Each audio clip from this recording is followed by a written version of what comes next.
yaitu ada jenis-jenis kambing.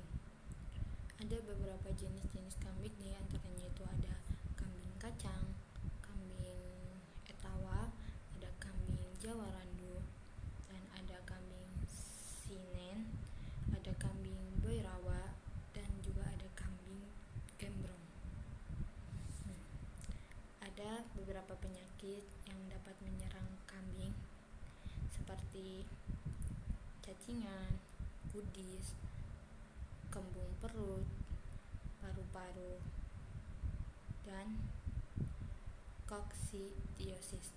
Namun biasanya penyakit yang menyerang kambing itu ada Haemophilus, yaitu penyakit cacingan saluran pencernaan yang menyerang ternak khususnya yaitu ruminansia kecil, domba, dan kambing. Penyakit Haemophilus ini disebabkan oleh bakteri Haemophilus sp. Selanjutnya ada pengelolaan kambing. Ada beberapa tahap dalam pengelolaan kambing, diantaranya yaitu pengelolaan reproduksi, yaitu diusahakan agar kambing bisa beranak minimal 3 kali dalam 2 tahun.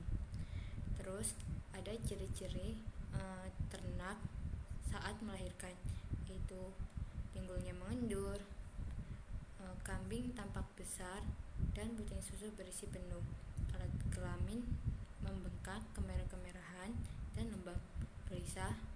Terus juga biasanya menggaruk-garuk tanah dan sering mengembik. Lalu nafsu makan kambing juga menurun. Terus ada proses kelahiran. Biasanya dalam proses kelahiran itu kantong ketubannya pecah, terus beberapa menit kemudian anak mulai keluar. Setelah anak lahir, kemudian bagi peternak itu harus memotong tali pusarnya. Kemudian biarkan induknya menjilati anak yang baru lahir tersebut untuk membersihkan cairan yang masih menempel pada tubuh sang bayi kambing tersebut. Lalu bersihkan lubang hidung dan mulut anak kambing yang baru lahir agar bisa bernafas. Kemudian ada perawatan anak kambing yang baru lahir. Setelah anak kambing lahir, maka akan segera menyusu pada induknya. Anak yang tidak segera menyusu dalam waktu 12 jam setelah lahir harus segera diberi susu pengganti kolostrum.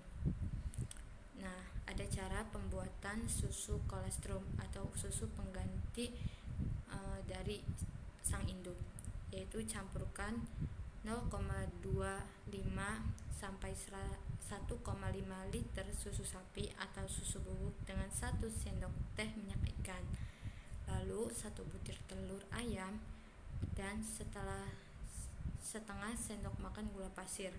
Lalu berikan dengan cara dikocok 3-4 kali sehari kepada anak kambing tersebut. Ada cara untuk mengendalikan penyakit yang menyerang pada kambing, yaitu hendaknya ditekankan pada pencegahan penyakit melalui sanitasi kandang yang baik, makanan yang bergizi, dan vaksinasi. Ada juga potensi berternak kambing, diantaranya itu menghasilkan susu dan daging. Susu kambing seperti contohnya itu kambing P, selain untuk memperoleh dagingnya juga dapat diusahakan untuk mendapatkan susunya yang tidak kalah nilai gizinya dibandingkan susu sapi dan ASI, air susu ibu. Selanjutnya dapat menghasilkan daging juga, yaitu dari data komposisi gizi tersebut ternyata komposisi lemak dan kolesterol antara daging kambing atau domba dibandingkan dengan daging sapi tidak jauh berbeda. Jadi tidak perlu takut mengkonsumsi daging kambing dan domba. Hanya saja harus mengontrol kolesterol jahat yang akan menyebabkan penyakit darah tinggi atau stroke. Yang penting kan diseimbangi dengan mengkonsumsi buah-buahan dan sayur-sayuran sebagai antioksidan.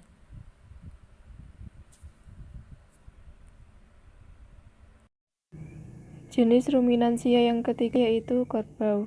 Kerbau termasuk ruminansia besar yang diduga berasal dari India. Kerbau senang berkubang di dalam sungai, lumpur maupun di dalam rawa. Karena kerbau ini tidak tahan terhadap panas, memiliki jumlah kelenjar keringat yang relatif sedikit dibandingkan dengan sapi, rambutnya yang sedikit dan jarang, serta warna kulitnya yang cenderung gelap sehingga daya serap kalor di dalam tubuhnya itu lebih tinggi. Untuk itu, untuk melepaskan panas yang masuk ke dalam tubuhnya sehingga suhu tubuh menjadi normal, maka kerbau akan berkubang.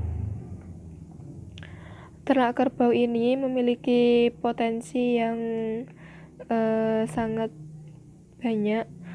Di antaranya ada daging, susu. Susu ini juga bisa dimanfaatkan, biasanya diolah sebagai produk untuk membuat yogurt ataupun dadih dan lainnya.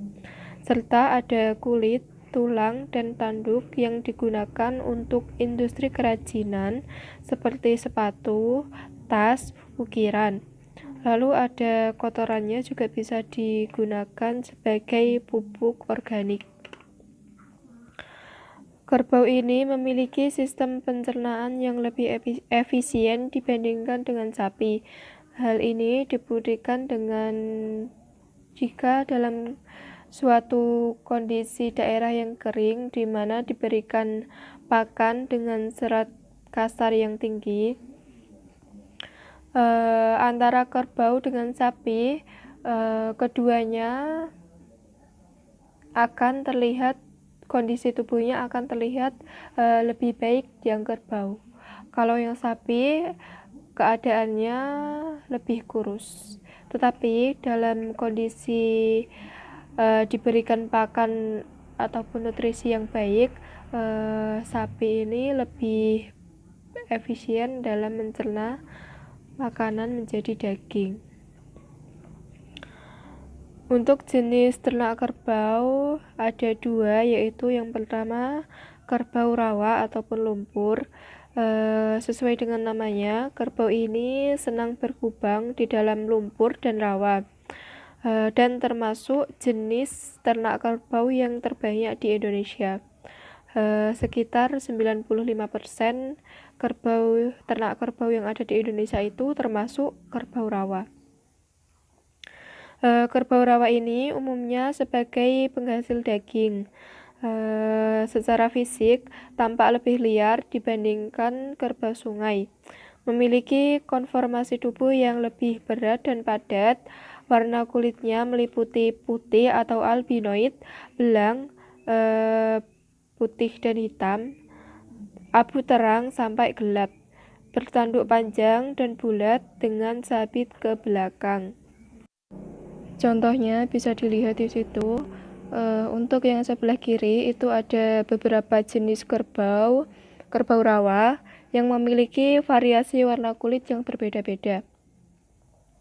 Ada albinoid, ada yang belang, ada yang coklat kehitaman, serta ada perbedaan pada warna kalung leher dan di bagian kaki. Untuk yang sebelah kanan atas adalah gambar dari Tedong Saleko, merupakan kerbau belang dari Tanah Toraja. Yang bawah kerbau rawa Amuntai. Selanjutnya ada kerbau dari Kalimantan, dan juga yang sebelah kanan kerbau jantan dari Pampangan.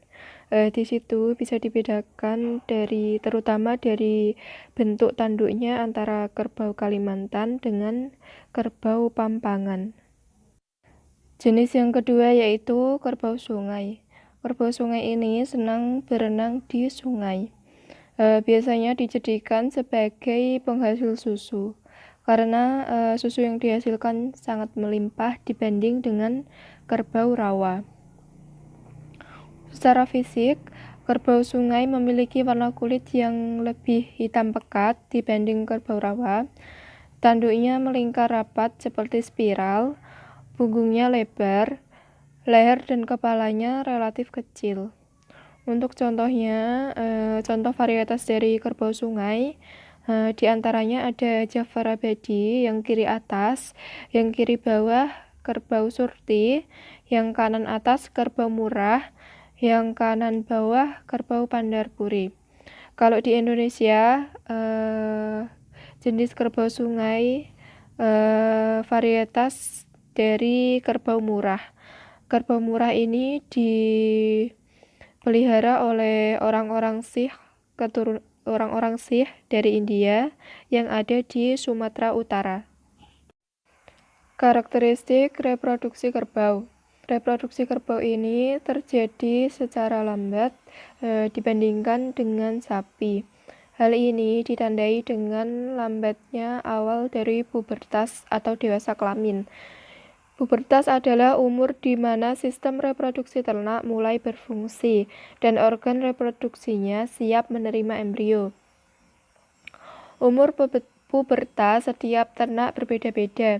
Hal ini dipengaruhi oleh bangsa, lingkungan, iklim, umur, bobot badan, hormonal, dan nutrisi pakan yang diberikan. Untuk pubertas ditandai dengan terjadinya estrus dan ovulasi, yaitu pada betina, sedangkan pada jantan terjadi perubahan kelamin sekunder, mampu berkopulasi, dan mampu menghasilkan sperma. Di beberapa negara, umur pubertas kerbau berkisar antara 16 sampai 40 bulan. Dengan memberikan pakan kualitas yang baik, pubertas kerbau bisa dicapai pada umur 20 bulan. Sedangkan untuk jenis kerbau antara sungai dengan kerbau rawa mengalami pubertas di umur yang berbeda. Kerbau rawa mengalami pubertas yang lebih lama atau lebih lambat dibanding kerbau sungai. Kerbau sungai yaitu umurnya 15-18 bulan, sedangkan kerbau rawa 21-24 bulan. Kalau di negara kita, rata-rata pubertas dicapai pada umur 3,76 tahun dengan bobot 250-275 kg. Tahapan reproduksi kerbau, yaitu estrus atau birahi. Kerbau termasuk ruminansia dengan birahi yang kurang jelas atau birahi diam. Birahi adalah di mana ketika betina siap menerima jantan untuk kopulasi, sehingga terjadi kebuntingan atau kehamilan. Kerbau darah mengalami estrus pertama kali pada umur 2-3,5 tahun. Siklus estrus terjadi selama 18-22 hari, dengan waktunya 17-24 jam, namun rata-rata mencapai 21 jam. Estrus ini sangat penting untuk diketahui oleh peternak, karena terjadinya estrus atau birahi akan sangat menentukan kapan kerbau akan dikawinkan. Gejala estrus yaitu vulva membengkak, berwarna merah dan keluar lendir, penurunan nafsu makan, keinginan berinteraksi dengan ternak kerbau lain, diam ketika dinaiki ternak lain, baik jantan maupun betina, serta frekuensi urinasi meningkat. Untuk gejala yang kelima ini, yaitu frekuensi urinasi yang meningkat, ini yang paling mudah untuk dikenali atau diamati, di mana gejala ini khas pada musim panas yang ekstrim. Yang kedua yaitu perkawinan. Kerbau mampu bertahan hingga umur 25 tahun dan mampu melahirkan anak sebanyak 20 ekor. Perkawinan hanya dilakukan pada saat kerbau mengalami estrus atau berada di siklus estrus. Jika dilakukan di luar siklus estrus, maka tidak akan terjadi kebuntingan. Kerbau bisa dikawinkan untuk pertama kali umur 15 sampai 18 bulan. Namun lebih baik dilakukan setelah kerbau mengalami dewasa kelamin dan dewasa tubuh, yaitu pada umur 3 sampai 4 tahun. Hal ini bertujuan agar kerbau nantinya mengalami kelahiran normal. Waktu yang terbaik untuk perkawinan yaitu 12 sampai 16 jam setelah munculnya gejala estrus atau 8 sampai 9 jam sebelum estrus berakhir. Untuk tahapan yang ketiga, jika perkawinan berhasil, maka akan terjadi kebuntingan. Kebuntingan ini merupakan hasil dari suatu perkawinan. Waktu bunting kerbau berkisar antara 305 sampai 330 hari dengan rata-rata 315 hari. Periode kebuntingan diukur dari sejak terjadinya perkawinan sampai melahirkan. Hal ini karena pada fertilisasi atau pembuahan kan terjadi secara internal atau di dalam, jadi tidak bisa diketahui secara pasti. Tahap keempat yaitu kelahiran atau partus. Kelahiran terjadi jika masa kebuntingan telah cukup. Kerbau melahirkan secara mandiri. Setelah melahirkan akan terjadi penyembuhan organ reproduksi, terutama uterus. Yang kelima yaitu laktasi atau pemberian susu dari induk kepada anaknya, atau anaknya disebut juga dengan pedet atau gudel. Pedet ini merupakan anak kerbau yang baru dilahirkan sampai umur 8 bulan. Pedet akan tinggal satu kandang dengan induk selama masa laktasi. Untuk sumber makanan pedet yaitu ada kolostrum dan susu dari induknya. Untuk penyapihan sebaiknya dilakukan pada umur 12 minggu supaya calving interval atau jarak antara kebuntingan yang satu dengan yang berikutnya lebih pendek dan pedet dalam keadaan kondisi baik. Sebenarnya penyapihan ini bisa dilakukan pada umur 1 bulan, tetapi dalam suatu penelitian pedet yang disapih pada umur 1 bulan mengalami kondisi fisik yang kurang baik, sehingga lebih baik untuk menjaga kesehatan pedet dan juga induknya, maka penyapihan sebaiknya dilakukan pada umur 12 minggu atau 3 bulan. Yang keenam yaitu calving interval, merupakan jarak antara dua kebuntingan yang berurutan atau selang beranak. Waktunya biasanya 15 sampai 21 bulan atau rata-rata 18 bulan. Untuk kerbau yang dipelihara dalam sistem pemeliharaan intensif bisa mencapai calving interval lebih pendek yaitu 13 bulan, sedangkan dengan sistem gembala bisa mencapai lebih dari 24 bulan. Sistem perkawinan dari ternak kerbau. Kalau tadi dibahas mengenai proses dari reproduksinya, di mana dalam perkawinan dilakukan harus pada saat kerbau berada di siklus estrus. Untuk jenis perkawinannya ada dua. Yang pertama yaitu perkawinan yang diatur atau handmating. Perkawinan yang diatur Jadi di sini ada campur tangan dari manusia. Ada 2 jenis. Yang pertama secara pejantan langsung, yaitu pada saat betina birahi, betina dibawa ke tempat pejantan untuk berkopulasi.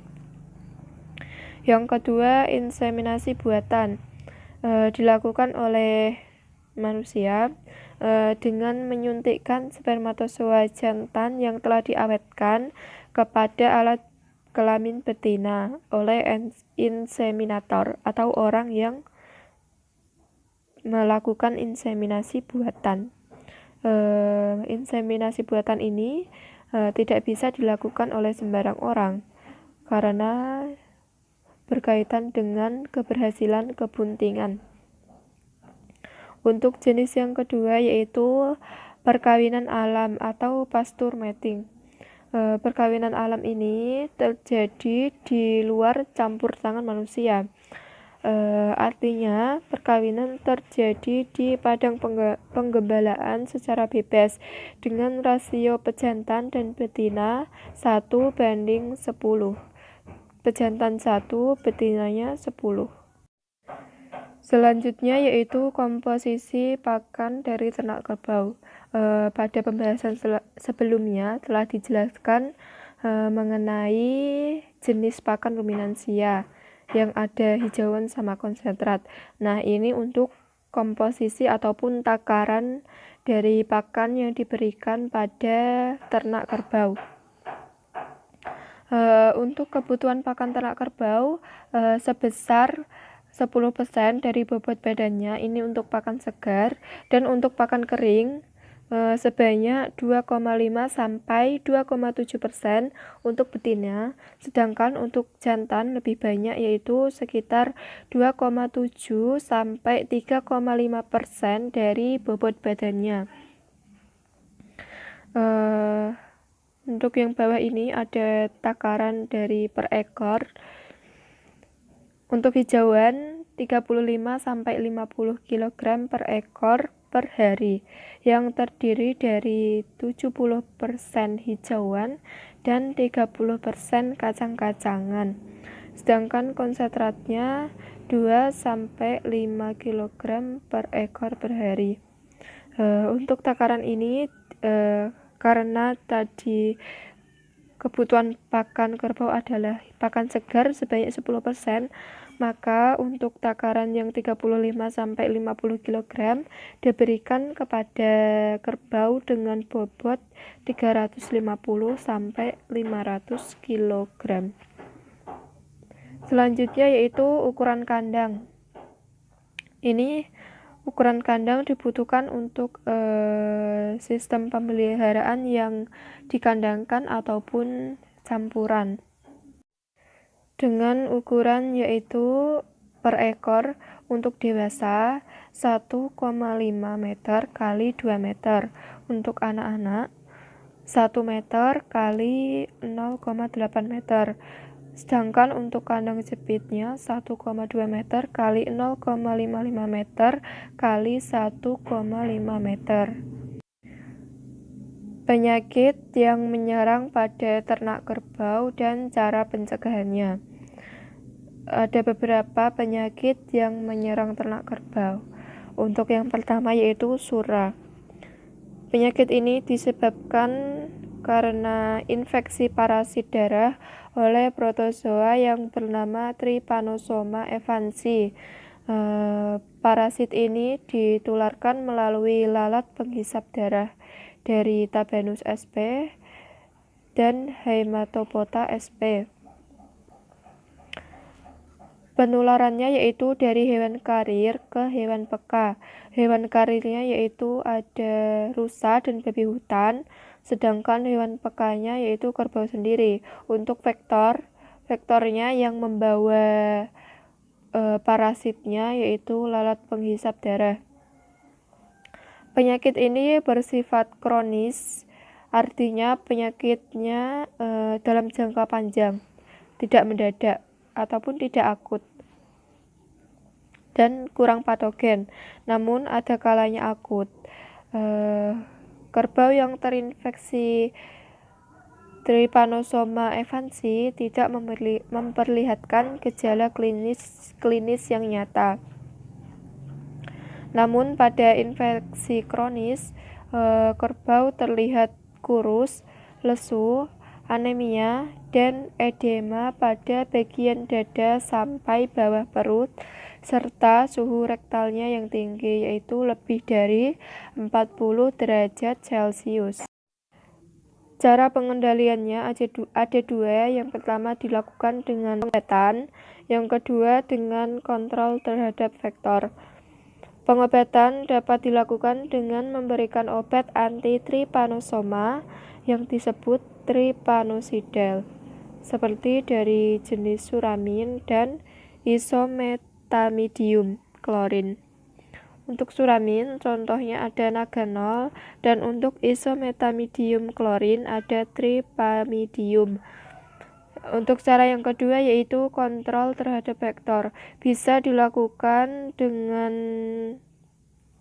insektisida untuk mengusir ataupun membunuh dari lalat penghisap darah. Penyakit yang kedua yaitu penyakit ngorok atau septicemia episodika atau SE.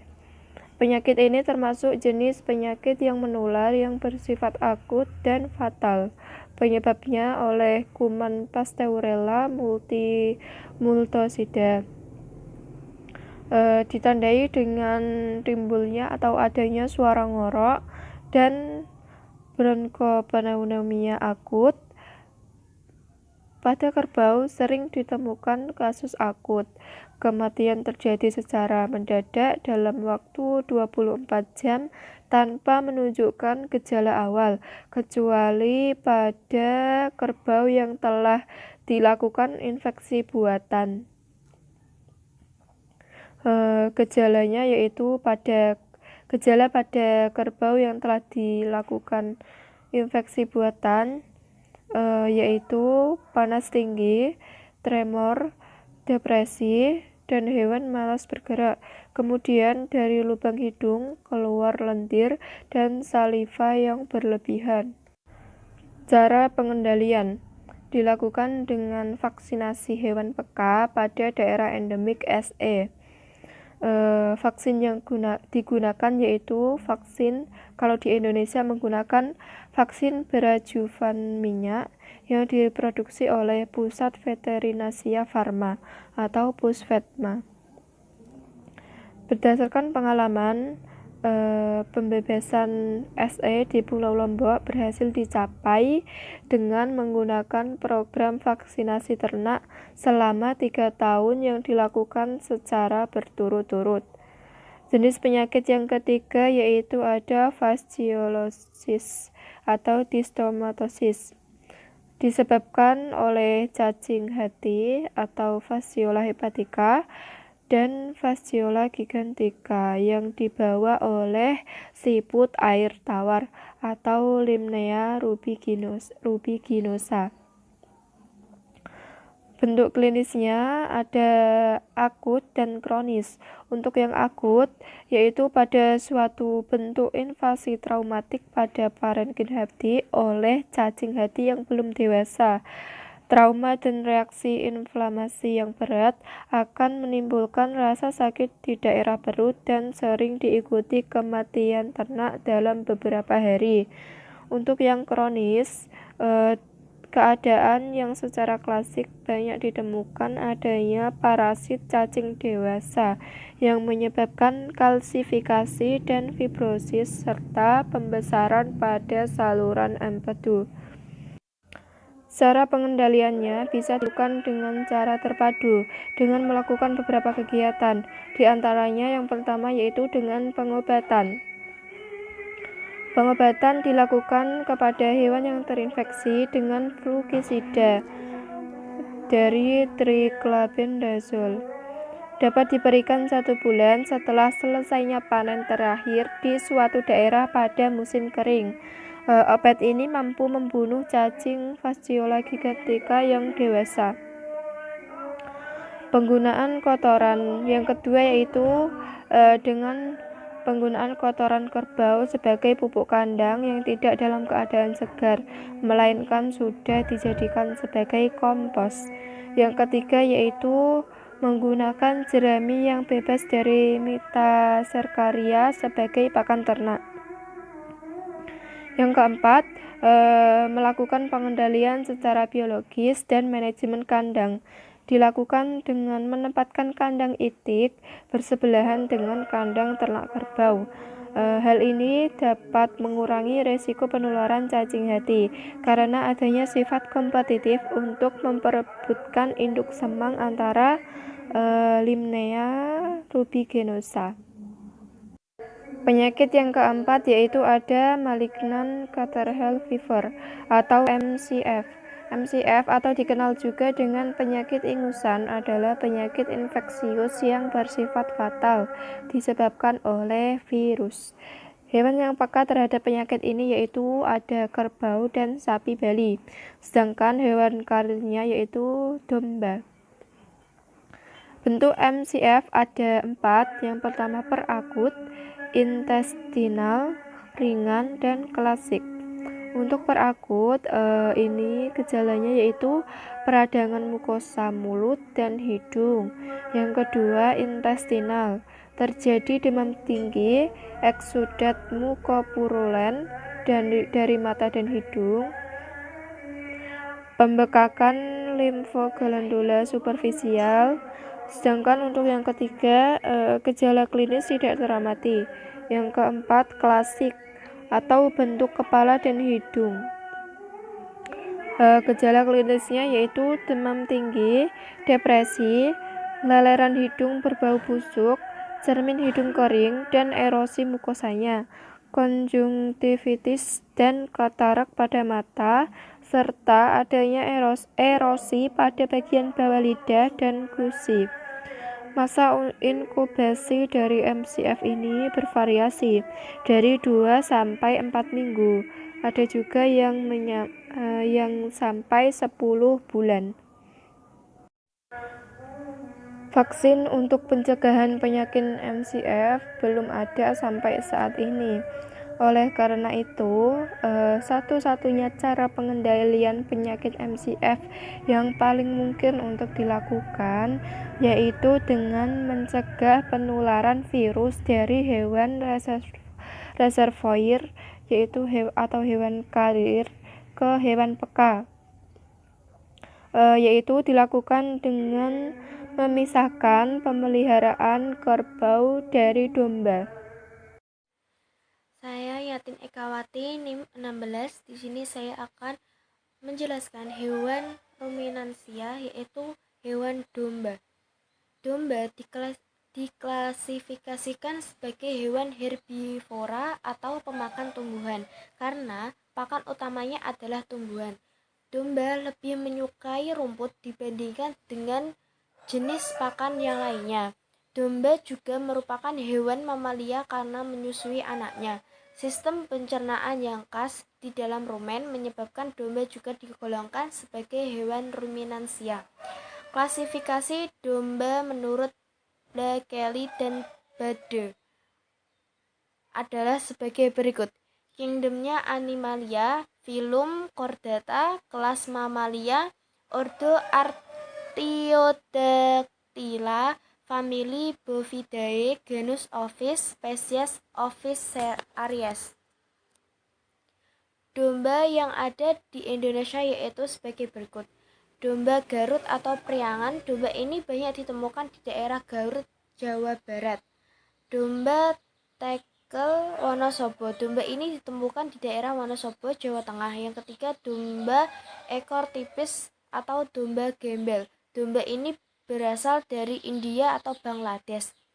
Yang keempat, domba ekor gemuk atau domba gibas. Domba ini banyak terdapat di Madura, Sulawesi, Jawa Timur, dan Lombok. Yang kelima, domba Batur Banjarnegara atau Domas. Domba ini berasal dari Banjarnegara, Jawa Tengah. Nah, yang ini adalah domba Garut. Yang kedua ini domba Texel Wonosobo. Yang ketiga ini domba ekor tipis atau domba gembel. Nah, yang ini itu adalah domba ekor gemuk atau domba gibas. Yang ini adalah domba batur Banjarnegara atau Domas.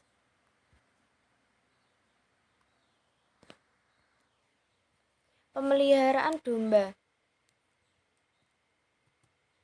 Yang pertama, sistem pemeliharaan intensif, yaitu domba yang dipelihara dilakukan secara intensif dengan membutuhkan perhatian penuh dari pemiliknya berupa kegiatan rutin sehari-hari dan kegiatan insidental.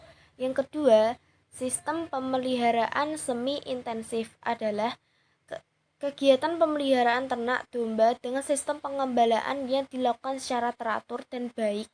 Dalam kondisi tertentu, pemilik sudah mulai menaruh dan baik dalam keadaan tertentu. Pemilik sudah mulai menaruh perhatian terhadap ternak domba yang dipeliharanya, terutama ketika ternak akan melahirkan dan digemukkan untuk dipotong dengan mengurus ternak domba selama sehari penuh. Nah, yang ketiga, sistem pemeliharaan ekstensif merupakan beternak domba secara tradisional, yaitu campur tangan peternak terhadap ternak peliharaannya hampir tidak ada. Domba dilepas begitu saja dan pergi mencari pakan sendiri di lapangan pengembalaan, pinggiran hutan, atau tempat lain yang banyak ditumbuhi rumput dan sumber pakan. Nah, pemeliharaan domba itu ada pakan. Kualitas pakan alami dan konsentrat yang diberikan kepada domba harus diperhatikan. Pastikan bahwa kualitas pakan sesuai dengan kebutuhan domba dan tidak mengandung bahan yang dapat membahayakannya.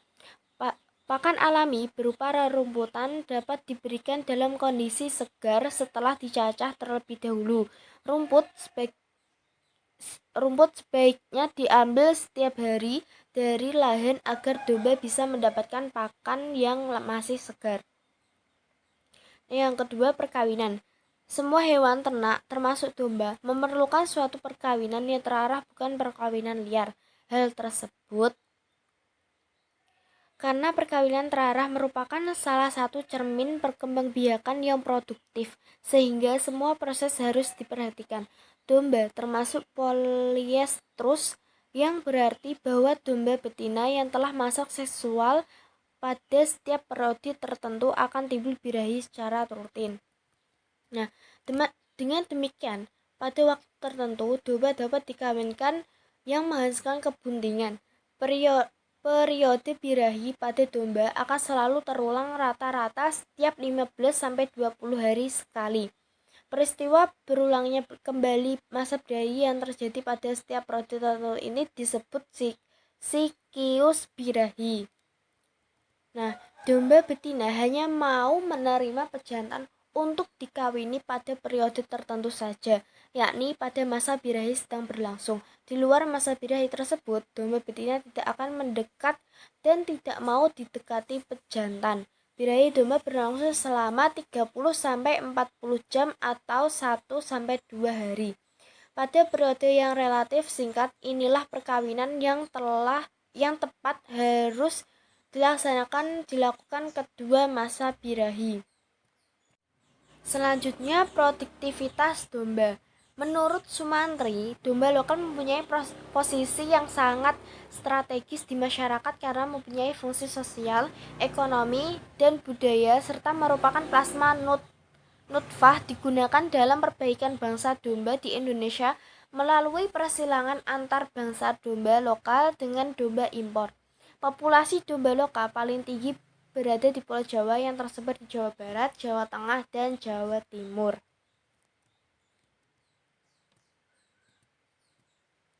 Nah, domba di Jawa Tengah kebanyakan hasil persilangan antara domba ekor gemuk dan domba ekor tipis dengan komposisi darah tidak diketahui pasti. Selanjutnya, reproduksi domba. Reproduksi merupakan suatu proses perkembangbiakan suatu makhluk hidup, dimulai sejak bersatunya sel telur dengan sel sperma. Hasil penggabungan kedua sel ini membentuk zigot. Zigot ini akan terus berkembang selama kebuntingan dan diakhiri dengan kelahiran anak. Faktor-faktor yang mempengaruhi proses reproduksi yaitu jarak antar beranak, jarak antar melahirkan sampai bunting kembali, angka kebuntingan, rata-rata jumlah perkawinan per kebuntingan. Penyakit yang sering menjangkit domba. Beberapa jenis penyakit tersebut antara lain yang pertama penyakit mencret, yang kedua penyakit radang pusar, yang ketiga penyakit cacar mulut, yang keempat penyakit tetani, yang kelima penyakit radang limoah, yang keenam penyakit mulut dan kuku, yang ketujuh penyakit nyorok, yang kedelapan penyakit perut kembung, yang kesembilan penyakit parasit cacing, yang kesepuluh penyakit kudis, yang ke-11 penyakit dermatitis, yang terakhir 12 penyakit kelenjar susu. Potensi yang dihasilkan domba. Potensi pengembangan ternak domba di Indonesia sangat terbuka dan menjanjikan. Sekitar 30% kebutuhan pangan dan pertanian dipenuhi oleh ternak, sehingga keberadaannya menjadi sangat strategis dan penting dalam kehidupan manusia. Pengembangan ternak domba di Indonesia didukung oleh potensi dan kondisi sebagai berikut. Yang pertama, potensi sumber daya genetik ternak atau bisa disingkat SDGT, yaitu ketersediaan plasma nutfah potensial ternak domba Garut, domba ekor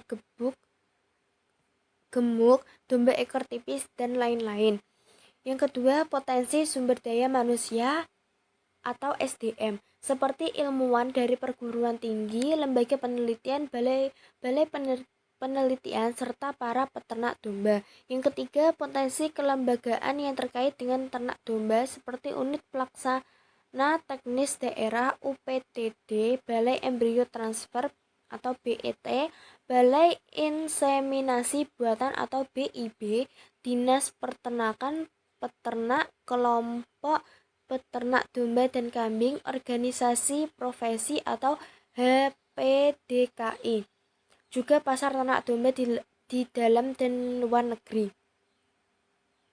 Yang keempat, dukungan kemajuan ilmu pemuliaan seperti seleksi, culling, replacement, persilangan, dan rekayasa genetik.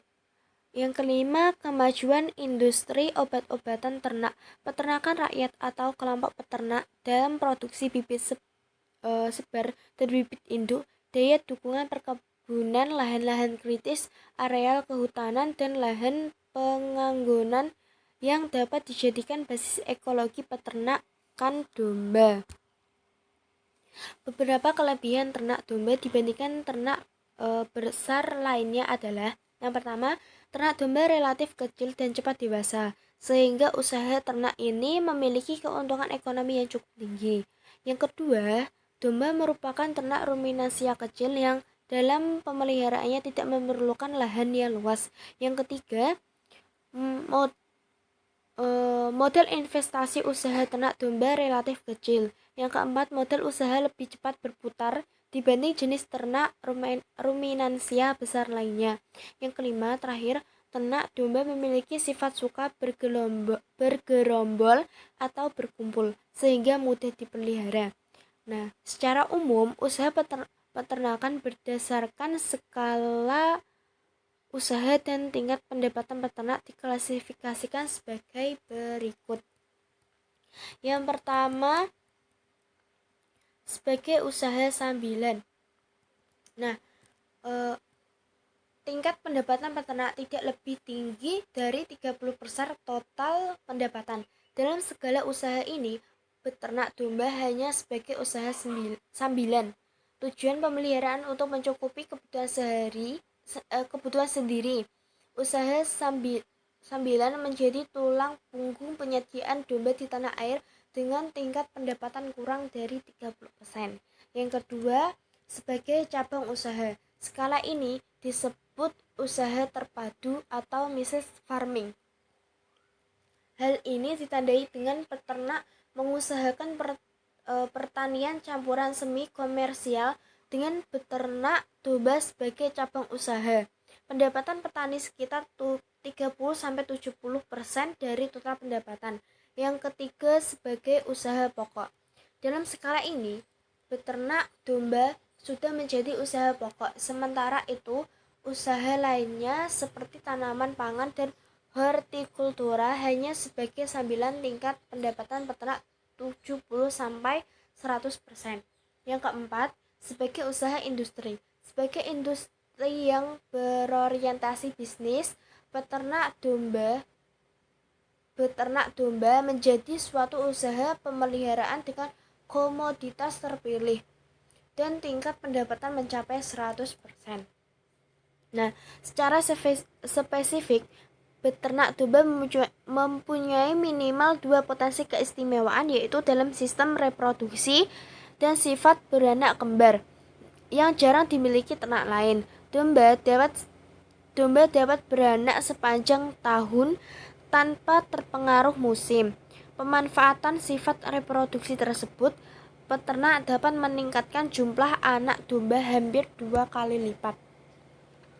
Selanjutnya, sistem reproduksi domba akan meningkat apabila didukung dengan usaha menyediakan pejantan setelah beranak. Interval beranak 7-8 bulan dapat tercapai. Seekor induk yang beranak tunggal dapat menghasilkan anak sebanyak 1,8 ekor per tahun tanpa meningkatkan manajemen pakan. Keadaan ini juga dapat terjadi pada induk yang beranak 2 atau lebih pada setiap kelahiran. Selanjutnya, keunggulan komparatif sistem reproduksi adalah memacu peningkatan produksi dan produktivitas baik di tingkat regional maupun nasional. Keunggulan lainnya adalah potensi sifat beranak kembar yang diatur oleh gen subur atau prolific. Domba dengan bersifat pembawa atau karier gen prolific dapat menghasilkan jumlah anak sebanyak 2-2,6 ekor per induk. Oleh sebab itu, domba tersebut mempunyai potensi